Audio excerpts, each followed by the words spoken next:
Segos, gonna go. My English name is Patricia Montour Angus.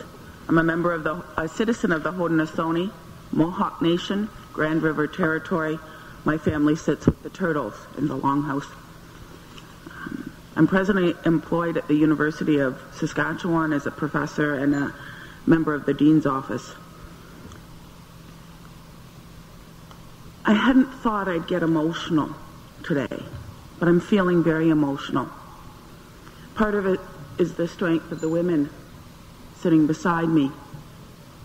Part of it's the loss of the strength of the women who are not sitting beside me. Part of it is how fundamentally wrong prisons are and how very simple that is. And I can't get over why other people can't get what we're doing to women is fundamentally wrong. Not to say that it's all right to do it to men, but it's not the topic today. I'm still young. I'm 44. I started going to prison for women in 1983. I had a son born in 1984. His name is Brandon. Many of the women here know him. He's 6'3". I have a visual, rather large image of how long it's taken to get anybody to pay attention. Now they pay attention to change something that's so fundamentally wrong. I have years and years and years, about 20 of them now, of the kind of stories that the women shared with you this morning. My children have heard them. Probably one of the most poignant moments in my life was I showed the video of the riot squad, you know, those Darth Vaders going into P4W, the one that was aired on TV that led to Arbor. I showed it to my class, granted huge warnings over top of it. And they were horrified. My response wasn't the same. They were questioning how could that happen in Canada. I didn't question that because I'd heard story after story after story of events like that happening in the prison for women for years and years and years already. The question that was preoccupying my mind was, how did you get that tape out? Might be the lawyer's question. That moment, that tape, changed the world. And I don't want us to forget it. And I don't want us to pretend that that's an isolated incident. If you believe it's an isolated incident, ask down the table here. They'll tell you it's not. I was a member of the working group on the task force on federally sentenced women. We had great hopes. And as Aboriginal women, we had great fears. Because in order to participate in that task force, we had to trust the Canadian state. And in my 30-some years of Mohawk life in this territory at that point in time, I'd already learned that that probably wasn't a wise thing to do. 12 years later, here we sit on Parliament here, and it's absolutely clear to me that things are much worse for federally sentenced women than they were when the prison for women was still open. That is particularly true for women who are classified as maximum security women. And I don't believe you can explain that by a piecemeal approach, by counting the correctional pieces and discovering what's missing. I believe that that list of factors approach is only the tip of the iceberg. It may be what's transparent to someone who's new to this issue. I think what's wrong is much more fundamental. A piecemeal approach will ensure that we change only the individual experience of prison for women who are presently incarcerated. That's not enough for me. I don't want any woman in the future to have to fear those kinds of experience. In my way, I demand of myself only transformative work. And if it's not transformative, we're only going to be back to do it again. We're reflecting back on the task force on federally sentenced women, because we worked hard, and there's other women in this room who were part of that process. We worked hard. It was an intense 18 months. I'm pretty sure that my son forgot who I was. Because I feel responsible for my part in that. And let me assure you that that's a cultural trait. As a Mohawk person, that's all I have, is my word, my responsibility. And I have to always question whether I'm fulfilling them. Whether or not it's the long arm of the state that's the obstacle to the ability to be able to fulfill those responsibilities. So accountability for me starts right here. I have to ask myself what went wrong.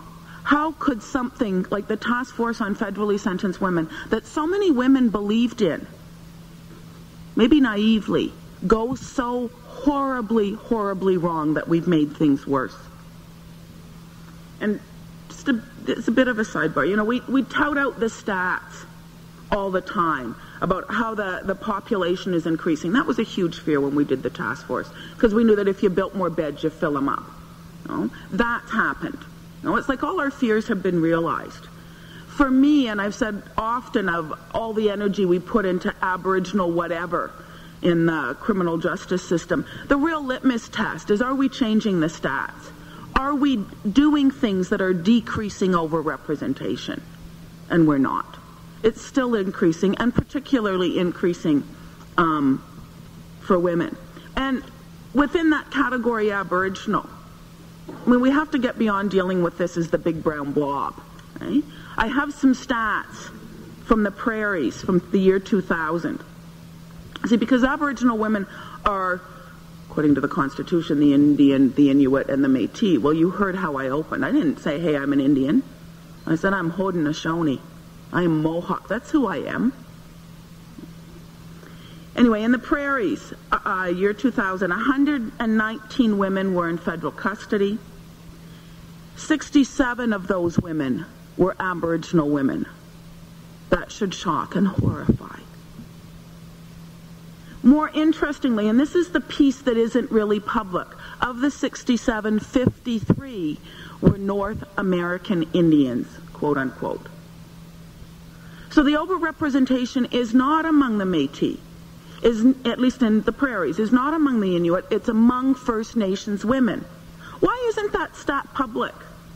What is it that's going on amongst that particular population of Aboriginal women that there's an overrepresentation? And how come no one can see the question that we need to know whether they're Cree or Saulteaux or Dene or Lakota, Dakota, Nakota, Blackfoot?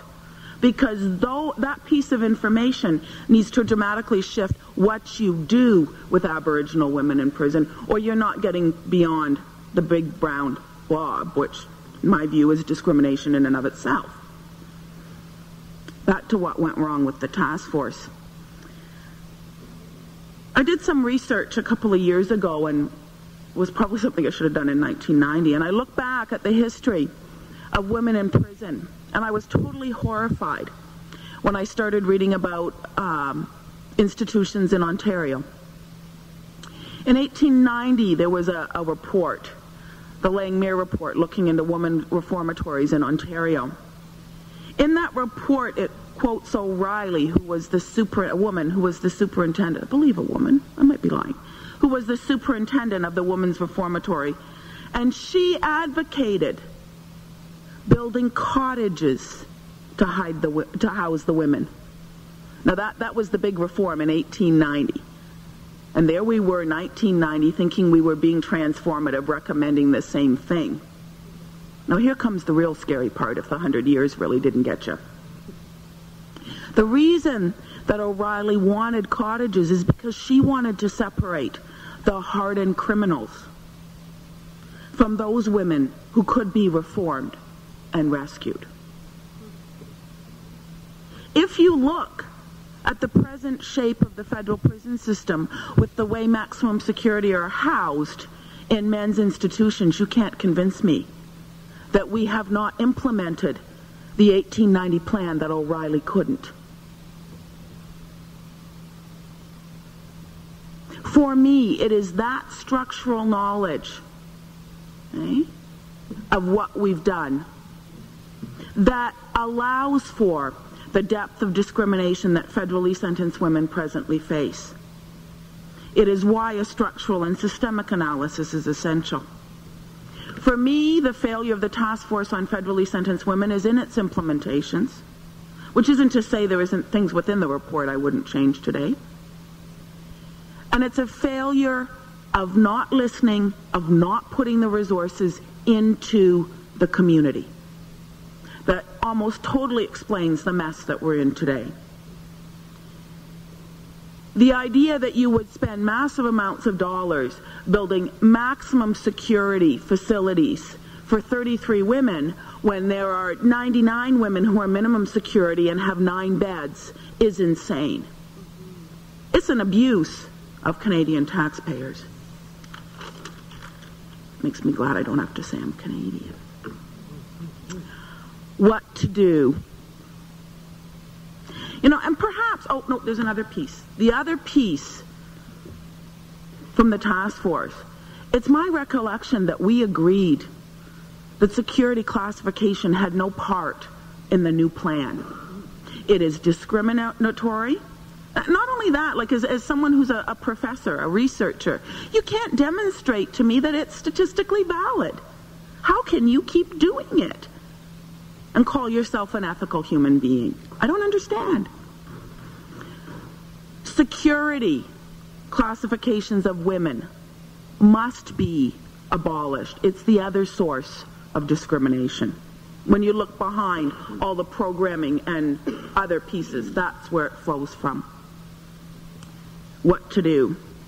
Now, this is perhaps where I worry that my vision is somewhat clouded and I think too much like a lawyer. You know, you don't have to go back to 1890 to see what's going wrong. You can just look to recent history. 1981, this same issue was before the Human Rights Commission. 1984-85, women were working through LEAF on case development and a charter challenge. That was set aside in favor of the task force on federally sentenced women in 1989-90. So there's a lot of good faith invested here by women. 1996, you have Arbour. And you know, how you cannot read Arbour, particularly her comments on the rule of law. It astounds me that there hasn't been some massive response on the part of the state. As a member of the task force on administrative segregation, just after Arbour, it's clear to me that the Correctional Service of Canada has a huge fear of transparency because we're talking about external review of seg decisions. That's another piece that's a huge part of the problem. And no institution in Canada. You know, look at what they're doing to First Nations with this Accountability First Nations Governance Act, you know, and saying that we have to demonstrate and prove. Well, I want to say to the Correctional Service of Canada, your system of governance, you first. You show me what accountability means. I should say I'm not only emotional, I'm a tad bit pissed off too. It's clear to me that there has been, and accepted by CSC in 89-90, read the task force, acknowledgement of the prima facie case of discrimination. Why should I sit at the table 12 years later and prove it again? All of this shocks me. No? That brought me to another idea.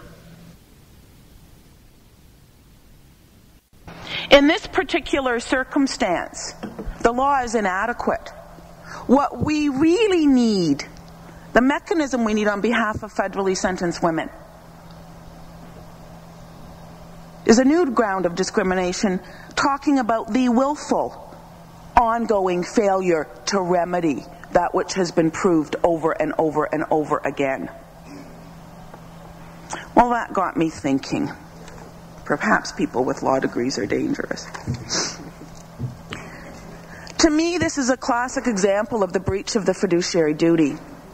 There is no clearer example of the power dynamic than the prisoner-guard relationship. And that gets clearer when you're talking about women who are the prisoners.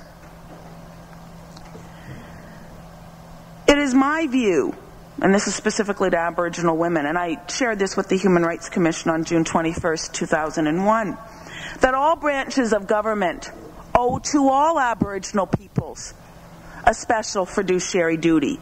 So there's a general duty to all prisoners because of the nature of the relationship where you are taking power over somebody else. And I think that there's a more specific duty to all Aboriginal people, particularly to those who are incarcerated. Problem. We don't have the resources to litigate that on behalf of federally sentenced women, despite it probably being quite sound law. So my question to Canada is, how are you going to fulfill your responsibility, which is legal in nature on a couple of counts, including that fiduciary relationship? Oh no, I've got notes that I don't know what they mean. Well, we'll just skip that one. Why can't we have, for women prisoners, we have residential school settlements. There's no doubt that the prison, in my mind at least, that the prison now stands in the place of the residential school. What about the settlement for women prisoners? What about compensation to the families, including the children, of the women who have died and continue to die behind the walls? That's the list of things that I really want to talk about, that I want to see accomplished. And I'll tell you why. I greeted you in Mohawk. I said hello. I said Sagal. I then said to you, it's gotta go. Which they will translate as, how are you? And like most things from Indian to English, it doesn't mean how are you. When I go home, I know if I've been behaving like a good Mohawk or not. Because if the old folks and my relatives don't ask me that, it's gonna go. Which really means, is the great peace with you? Because they then have an obligation to me to see that I am walking in peace. So I'm in trouble if they don't ask me that. They're acknowledging that they know that I messed up. That's how complex our system of social organization is. I want to be able to meet with you all one day and leave here and assure you that I am walking in that great peace. Not in the shadows and the horrors of what you are doing to my relatives. Yo, and koa.